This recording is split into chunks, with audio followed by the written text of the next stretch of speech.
इंतजार है, तो कब तक वो पूरा हो पाएगा? देखिए, आरक्षण का जो बिल के बारे में मैं बताना चाहती हूँ कि मैंने एक पत्र लिखा था सीएम साहब को, और जो परिस्थिति 58 को लेकर जो हाई कोर्ट ने उस संशोधन को जो है 2012 का जो हुआ था, जिसमें 50 से ऊपर 58 कर दिया था, और उसको उन्होंने अवैधानिक रूप से घोषित कर दिया।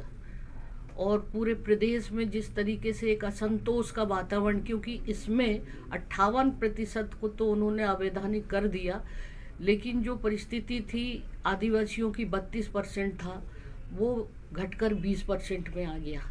और पूरा सर्व आदिवासी समाज ने इसको पूरे प्रदेश स्तर पर जन आंदोलन शुरू किया, और मैंने उस और लोगों ने मुझे आवेदन दिया, राजनीतिक दलों ने, सामाजिक संस्थाओं ने, कि हमारा 20 से 32 बढ़ा है जनजाति समाज में, क्योंकि उन्हीं का घटा था। ओबीसी का तो यथावत था, एससी का भी यथावत था। तब मैंने मुख्यमंत्री जी को कहा था, लिखा था, और व्यक्तिगत तौर पर भी मैं जानकारी ले रही थी कि इसमें तत्काल कार्रवाई होनी चाहिए। पूरे प्रदेश में एक असंतोष का वातावरण है, और मैंने स्पेशल आज मैं आपको बता रही हूँ, केवल जनजाति समाज के लिए ही सत्र बुलाने के लिए मांग किया था, कि चूँकि इसमें केवल आदिवासी वर्ग का ही 32 से 20 हुआ था, और इसके लिए मैंने कहा था, मतलब एक सुझाव के तौर पे कहा था कि अगर अध्यादेश लाना चाहें तो अध्यादेश लाइए, या विशेष सत्र बुलाना है तो विशेष सत्र बुलाए। जैसा भी सरकार ने इसको विशेष सत्र बुलाकर ये मतलब संशोधन विधेयक लाए। अब देखिए, मैं आज पहली बार आप लोगों के सामने ये जानकारी दे रही हूँ कि मैंने केवल जनजाति समाज के लिए सत्र बुलाने की बात कही थी। अब इस विधेयक में ओबीसी, आपका अन्य समाज का 3% और एससी का समाज का 1% और 32। तो ऐसी परिस्थिति में मेरे सामने अब ये आ गया कि जहां 58% पर कोर्ट अवैधानिक घोषित करता है, तो ये बढ़कर 76 हो गया।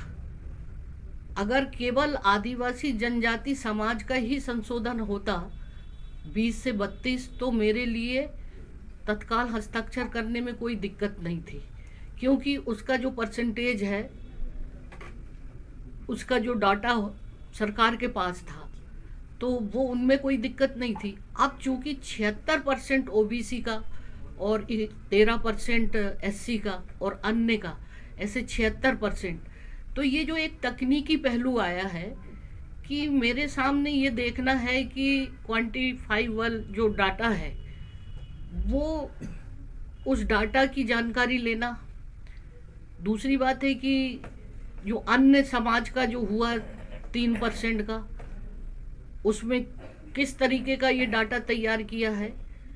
तीसरा, ये तमाम जो है ट्राइबल का जो रोस्टर की तैयारी क्या है, क्योंकि ये सब 2012 की है, तो इनका रोस्टर बना कि नहीं।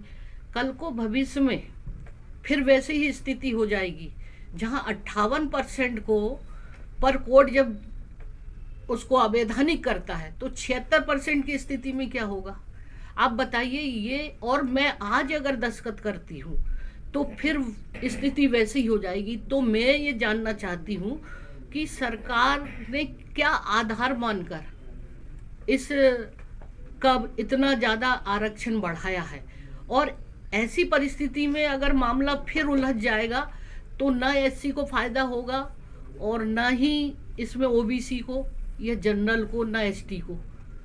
तो साथ में मेरे सामने एक और चीज़ें सामने आई हैं, बहुत सारे सभी समाज के लोगों ने दिया, एससी समाज के लोगों ने, ओबीसी समाज के लोगों ने, अदर अन्य जो है ईडब्ल्यूएस के जो लोग हैं, और एसटी, एससी, ओबीसी, सब ने मुझे इस मामले में आवेदन देकर कहा है कि इस विधेयक पर आप जांच करें कि ये विधेयक में उनकी अपनी मांग है।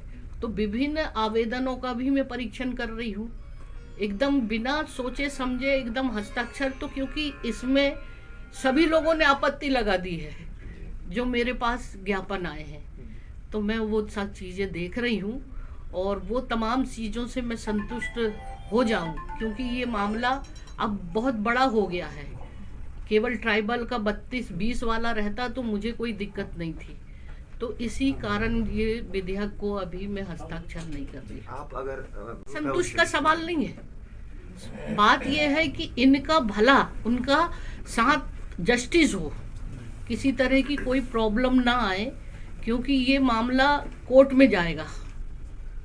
तो सरकार की क्या तैयारी होनी चाहिए, फिर वैसी स्थिति अगर हो जाए और वहाँ पर जो हाई कोर्ट ने जो निरस्त किया है उन पहलुओं को भी हम देख रहे हैं कि उन्होंने पहले ही कहा था कि आपके पास क्या डाटा है, किस आधार पर आपने 2012 में आपने ओबीसी को बढ़ाया और किस आधार पर एससी को कम किया और किस आधार पर एसटी को बढ़ाया।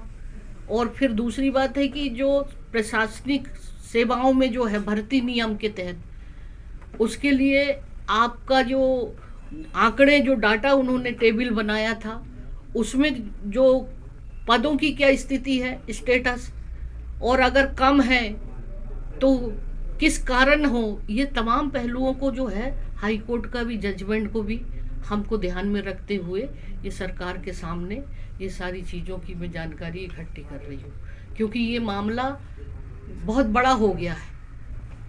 आप इस बात को मान रहे हैं ना, समझ रहे हैं ना मेरी बात को? तो मैडम ऐसे में सवाल होता है कि अगर इसमें ये परिस्थिति रहे कि एक समाज के कल्याण के चक्कर में दूसरे समाज का अगर अहित होता दिख रहा है तो ये बिल आप फिर से सरकार को वापस भेज सकते हैं? नहीं, इसमें अहित किसका हो रहा है भाई? इसमें जो जजमेंट था पहले 58% था, एससी का तो यथावत था ही, ओबीसी का यथावत था, केवल 32 से 20% आया। तो पूरे प्रदेश में ट्राइबलों ने तो आंदोलन किया था ना, उनकी मांग थी जो।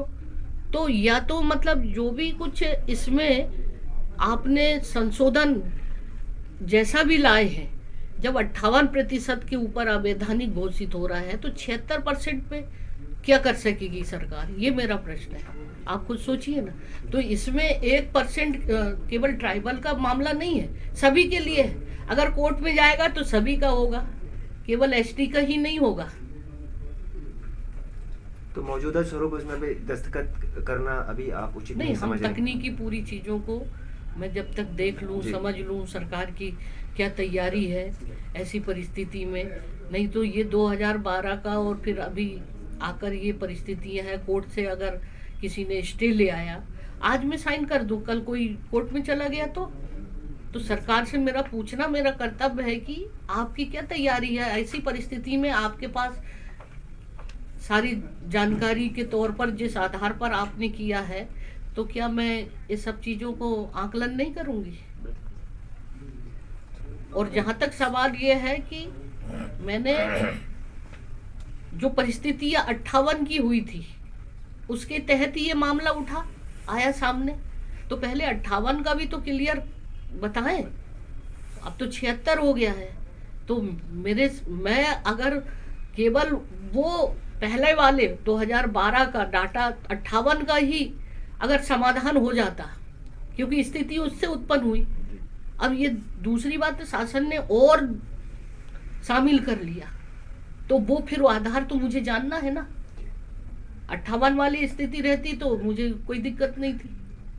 तो इसलिए ये जो है मुझे पूरी तकनीकी और पूरी सरकार से ये जानकारियाँ मैं इकट्ठा कर रही हूँ, और रोस्टर की क्या स्थिति है, आप आगे अगर ये पास होता है तो रोस्टर आपके पास है कि नहीं, तमाम पहलुओं को मुझे तकनीकी आधार पर ये सारी जानकारी, और जैसे ही अगर मुझे लगता है कि ये इस मामले में सरकार की पूरी तैयारी है, पूरे सही तरीके से डाटा है, सब कुछ है, तो मुझे कोई दिक्कत नहीं है कि सभी का, इसमें केवल एससी एसटी का ही नहीं मतलब भला हो, सभी का, चाहे वो एससी हो, चाहे ओबीसी हो, चाहे जनरल हो।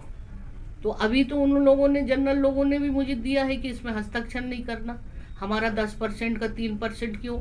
तो ये तकनीकी तौर पर जो भी सरकार के पास डाटा आया होगा उसके आधार पर उन्होंने किया, लेकिन मुझे देखना जरूरी है, ये मेरा काम।